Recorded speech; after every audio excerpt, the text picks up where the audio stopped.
doing that show, I could have stopped 100 times on any one of those ifs or any other things I said in the show and just said, yeah, that's the one I love the most, and then told a story or two. But I intentionally didn't do any commentary. It's the first show that I've ever done where I didn't put any humor into it. I just, I thought I'd get our show off the ground by just quoting you by saying, I wrote the description of Lefford's show here. I wanted to honor Lefford with letting everybody know he's a mentor, leadership, thousands of people. He is. But when I put, you got that right, Steve, I thought that was pretty good. I laughed when I came up with that. So you're with me on the show now. We get the humor that we didn't do last week. But the truth of the matter is this. When we're passing our opinions, you just unpacked, they call it. You just brought it all forward with the main point that I was trying to say last week that I didn't want to say yet because I wanted somebody else to come on the show, and you did it. And here's what it is. When you don't honor your commitment, you might think you're fooling the world for a while, and just pulling the wool over everybody's eyes. But at some point in time, you become known as a person that another person cannot rely on, cannot count on. And that's basically, they can't trust you. And you just went into that. And when you lose trust with somebody, that is one very, very difficult thing to rebuild. And there's many, many relationships that can't get past it. And, hey, I don't want to get into people and their marriages and things, but hey, you be thinking about what we're talking about when it relates to your marriage, because you lose trust with your spouse, and that's a tough thing. It causes a lot of problems, and it affects the kids. It affects everybody around. Just live a good, honest life. That's what we're trying to preach to you here. Steve, I'm gonna tell you something. I'm gonna throw something out that is more insidious than losing the trust of your friends and your spouse, your significant other. And it's losing trust with yourself. Wow. And this is the deal. If you cannot trust that you will do what you want to do, what's right for you, you will start second guessing yourself. I mean, even in my favorite book, it talks about, what I would do, I do not. What I would not do, I do. How wretched am I? I mean, you think about it. If you do not do what you intend to do continuously, you second guess yourself. That's where low self-esteem comes from. That's where low self-concept comes from. And that I cannot trust me. I say I'm going to get up and go do it. If I don't do it, there comes a time when I said, I don't know if I can. Yeah. So it's quite insidious and it's dangerous. And I think that's one of the major problems that we have with esteem. A lot of people don't do what they can do because they have let themselves down so many times that they don't bet on themselves anymore. It leads into being ashamed, living a life of shame and loss of confidence and everything else. Yep. After a while, you just don't like yourself.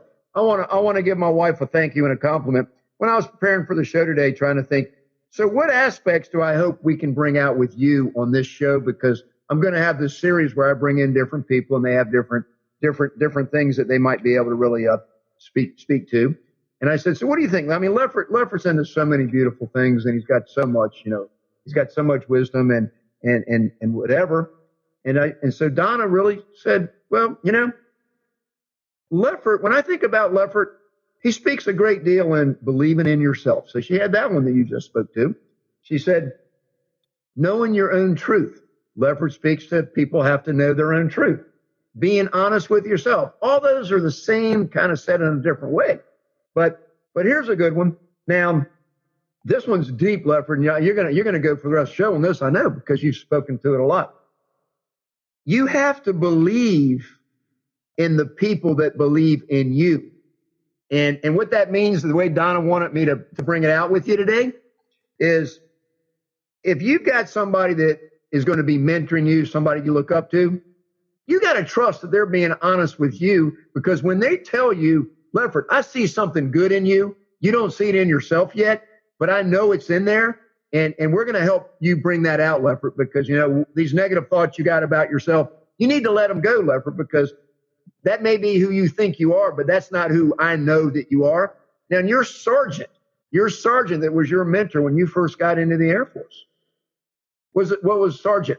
What was his last name? Sergeant John Gunther.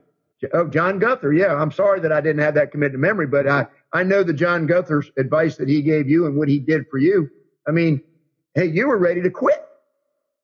You gave up on yourself, and he picked you up by the back of your neck and shook you enough to where you started to understand a little bit different about who Lefford Fate is, didn't he? Exactly. And it wasn't, and like I said, it wasn't necessary. He didn't say it nicely. Sometimes you need to carrot, sometimes you need to stick. I gave a talk on this gentleman a couple of weeks ago, and I basically said this. He didn't see the knucklehead. He saw me. He didn't see my behavior. He saw me. And as Gerda said, if you see the man as he could be versus the way he is, you will help him become who he should be. Wow. Because sometimes it's hard to see the picture when you're in the frame. Sometimes you can't know something happened. Sometimes we lose. I don't think God ever loses us. I think we lose God. And listen to the reason I say this. He always got us. Always. Always. And sometimes we lose focus of that. We're just all over the place. So sometimes the person outside of us can see our greatness where we can't see it. It's just hard to see. And I love that, and I use it all the time. Sometimes you have to have faith in other people's faith in you. Sometimes you have to do that. And that's why I think it's very important to surround yourself with people that got you. You're the average of the 5 people that you spend most time with. So who are you hanging out with? If you're part of a team, I got a group of people that I work with. I call them my pack. When I was in Korea, we had this thing called Wolf Pack. It's just a part of the thing. It wasn't just cops. It was cops, maintenance, military. It was all these people. Because when one wolf go kill, the whole pack eats. If one wolf is injured, the whole pack comes to the fight, right? So if you surround yourself with people that always got you, then you're good. But the one wolf that gets a kill, sneaks off, and eats it alone can't be trusted. And the rest of the pack will turn their back on him. Wow. Okay, you just threw a whole bunch at me. First of all, I know a couple that's been married for going on 50 years, give or take. Junior high school, boyfriend, girlfriend, never dated anybody else, got married right out of high school, went through the early years of marriage, had some severe problems. And the greatest piece of wisdom that I think I've ever heard in marriage was from the wife. And she was talking about it one night. It was, I'm not going to give any of the circumstances because I don't want to say who these people are. But bottom line is this. When there were some bad times going on and her husband wasn't doing just right, she said, I had to pray, and I asked the Lord to show me. And she said, and what the Lord showed me was, I need to see this man for who he's going to be as he grows closer to God. Mm. And that's the man I'm married to. And my relationship is to be with him as he gets to be that man that he's going to be. And she stuck it out through thick and thin, and their marriage turned out to be a beautiful marriage. Mm. But you're right. I saw the movie, the Jack London book, Call the Wild. Wonderful movie. I mean, Jack London, White Fang, Call the Wild, all those books, I read them in 2nd, 3rd grade. They're the best there is. Very wholesome story.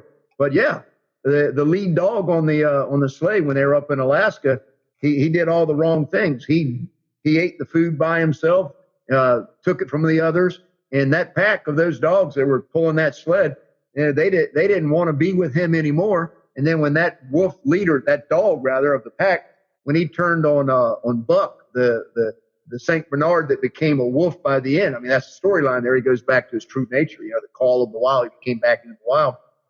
He became the leader of the pack because he loved everybody. He gave them his food. He protected them. And when the bad dog is the bad guy, they had human qualities in the movie. Brilliant movie. When that dog turned on him, Buck took care of it, but he almost didn't. But yeah, human nature. Hey, Lefford, let me let me completely change the direction for a second if I can. Let's do it. Okay.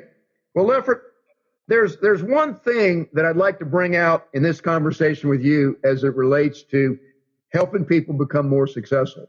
You know, the whole idea behind all my shows and my foundation is to be there for people that are going through hardship and those that want to be there to help them. So a lot of people listen to this show, maybe they'll pick up a pointer or two. Maybe they got it completely right better than we have. You know, we're always ready to learn.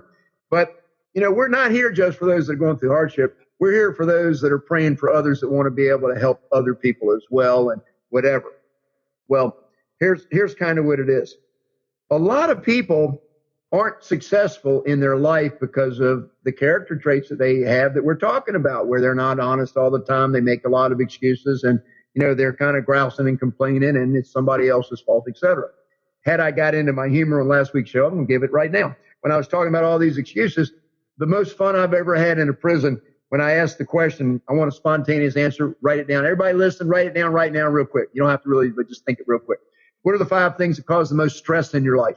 I've been asking that question for years because what I want to pull out with people is money problems cause stress. And if we can eliminate money problems, we'll be better focused. That's something we have some control over at least. So we can get better at it, reducing the stress when all those life's unexpected things happen that we have no control over. Illness, job layoff, divorce, car accident, whatever, bad economy, then we can face it with a clearer mind because we don't have all this other stress where we got to be making quick, bad decisions. So when I asked the question, these men out in Powder River Correctional in Baker City, what are the 5 things that cause most stress? I really love these guys, and they've gotten to know me pretty well. They started raising their hand, and these are their first 5 answers. Stop signs, ex-wives, police officers, you get the gist. They're just making some of the best excuses for not taking responsibility that you can imagine.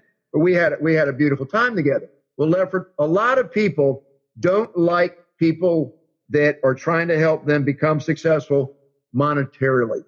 A lot of people have an aversion to having financial success as one of your goals. They for some reason, you know, they think it's not godly. They think that it's kind of, you know, too materialistic. You know, you're thinking about yourself. You're thinking about this. Well, Think and Grow Rich isn't just about money, but it is got a lot to do with money because sustainability is the word that I want to throw at you. You know, it's like if you're on an airplane and they drop those oxygen masks, put yours on before you try to help the person next to you or your own child. Because if you're fumbling with lack of oxygen and you're trying to put a mask on your child, both of you are going to have a hard time. But it's very, very important to be financially stable. Life's just a lot easier when you're financially stable. So I would like to just gear this for a moment or two with some of your Napoleon Hill background, wisdom, training, teachings, knowledge. Would you help go into that just for a second? Would you give some positive reasons and ways to maybe focus without being over the top materialistic or selfish, just, you know, without catching that dread disease of not enough? Can you speak to the fact of why being financially stable and being a person of your word will help you be more successful? Well, you threw 2 things out there. One, if you're a person of your word, you can be trusted. And when you can be trusted over a few things, you will be made ruler over many things. Amen. One of our things that we're required to do is to be good stewards of resources. I think, and you remember this going through the Design Your Empire year, I think God makes things 2 ways, perfectly and abundantly. And there is enough everywhere. This whole not enough is a scarcity mindset, and that's not of God. So when I hear, and listen, I grew up with a poverty mindset. I grew up with the whole, and because of a lack of understanding, I thought if I wanted money, if I wanted good things, then I was an idolater. I was idolizing something. But that's not true, because the richest man in history was given his riches because he first asked for wisdom, and then he was given wisdom, and then he was given riches. And some people forget that. They try to make it a negative thing. So it is not that. You can have abundance and glorify God. You just got to make sure you don't glorify the stuff first. I think money is freedom.